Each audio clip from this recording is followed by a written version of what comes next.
Olá, bem-vindos a mais uma das nossas microaulas ou apresentações da DS Academy de Português. Hoje o tema que vos trago são os poetas contemporâneos. É aquela poesia já livre de restrições. E temos alguns poetas contemporâneos. Atenção, eu sei que vocês dão poetas diferentes em algumas escolas. As escolas optam por, no plano, poderem escolher os poetas que querem. Eu hoje trago-vos Miguel Torga, por exemplo, para já, só assim para começar, que é o chamado Miguel Torga. Atenção, escreveu com o pseudónimo muitas vezes Adolfo Correia da Rocha. E estes poetas contemporâneos vão. Não há aquela noção de rigidez quanto à maneira como escrevem, e portanto podem escrever sobre tudo e mais alguma coisa. O Miguel Torga escreveu Trás-os-Montes, e Trás-os-Montes vai ser uma das grandes inspirações dele. A vida pessoal dele acabou por ser um bocadinho atribulada, andou entre o Porto, depois foi para um seminário em Lamego e acabou até por ir para o Brasil trabalhar. Quando regressou a Portugal, acaba por se matricular na escola de Coimbra e decide ser médico. E sim, o nosso poeta Miguel Torga é médico.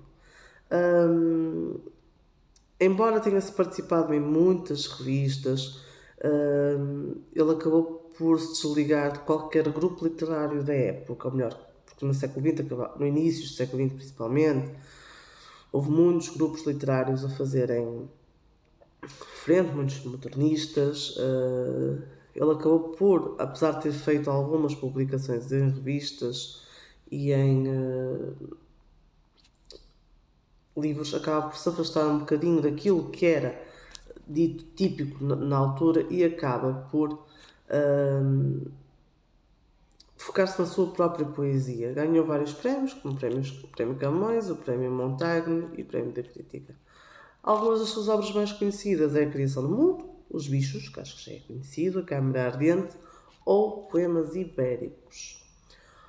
Outra poetisa que nos deixou aqui há uns tempos, Ana Luísa Amaral. A mesma viveu e trabalhou a vida toda no Porto. É uma poeta, efetivamente, do século XX. É uma poetisa, não é? Para ter mais correto. Dedicou-se à escrita sobre as mulheres, sobre o femininismo e sobre a beleza da poesia, a forma como a poesia pode mostrar-nos um novo mundo. A Ana Luísa Amaral era licenciada, peço desculpa, em literatura norte-americana e estudos feministas, e acabou por escrever também grande parte da sua obra dedicado aos estudos das mulheres. Ganhou em Portugal o prémio da Associação Portuguesa de Leitores, e das obras mais conhecidas delas temos Minha Senhora de Quê, A Gênese do Amor, Entre Rios e Outras Noites, Às vezes o Paraíso, A Arte de Ser Tigre e Vozes. E depois vamos assim a Manuel Alegre, que eu acho que de todos será aquele que vocês mais conhecem, mas não seja da vida pública. Manuel Alegre estudou Direito numa época muito conturbada, na época da ditadura. Aliás, a sua família toda esteve sempre na parte das oposições, é uma tradição quase familiar. Foi preso, perseguido pela PIDE, acabou por ter que ser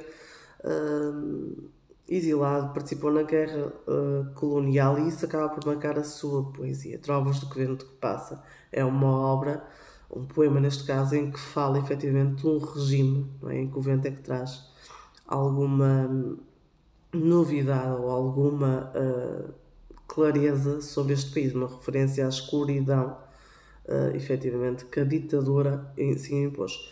A sua escrita e a sua poesia está muito associada também aos outros poetas da resistência, neste caso Zeca Afonso, Adriano Correia de Oliveira, Manuel Freire e Luís Cília, que tornaram-se efetivamente emblemáticos pela luta da liberdade.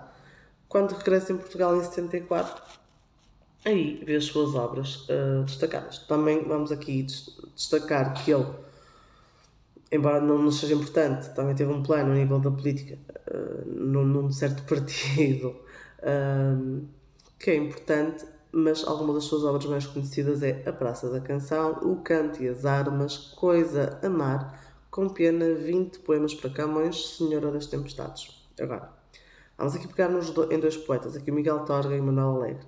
Grandes influências de Camões, grandes influências de Fernando Pessoa.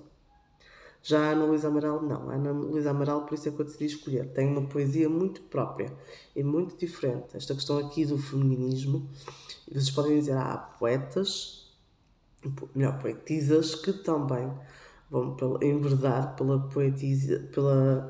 tema do feminismo. Mas a Ana Luísa Amaral fala de uma forma que é necessária uma leitura muito, muito atenta. Atenção. Ela utiliza a poesia como forma de mostrar que a mulher é capaz de muita coisa. Embora quando vocês leiam um poema dela, fiquem sempre com a ideia, mas ela é feminista, de certeza, está aqui a falar da costura e do papel que a mulher faz em casa. Atenção, não se esqueçam sempre também dos recursos específicos que aqui são usados. Atenção também a outro ponto que é importante aqui, fora as influências que estes poetas acabam por receber, há também aqui esta noção, estamos em pleno século XX, não há esta rigidez que já Fernando Pessoa não respeitava, ou não há rigidez quanto às sílabas métricas, embora, por exemplo, Miguel Torga faça muito isto. Miguel Torga é quase um poeta clássico, mesmo quanto à temática da natureza e da mãe, aquelas ligações mais puras, Miguel Torga acaba por fazer isso, quase que nos leva em viagem para a terra tras os montes. Enquanto, por exemplo, Manuel Alegre não tem esta rigidez clássica de métrica, de rima, que já Fernando Pessoa já tinha retirado, não é, nos seus poemas. A Ana Luísa Amaral também não, a nível de temática ela segue também, a nível de temática não, a nível de escrita, ela segue a sua própria, pronto, a poesia leva, por assim dizer. Portanto, são três poetas que são completamente diferentes. Há escolas que optam também pelo Rui Belo,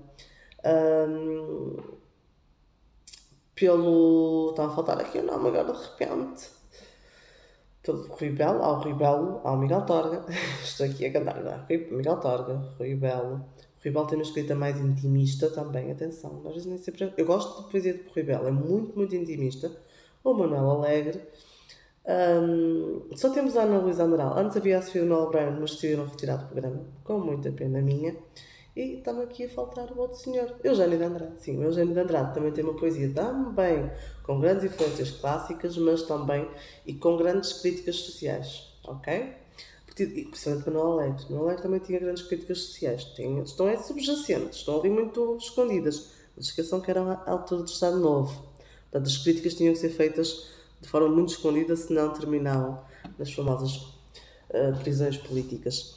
Espero ver-vos na próxima aula. Já sabem que qualquer dúvida, em que disciplina for, não só em português, nós na DS Academy temos a resposta para vocês.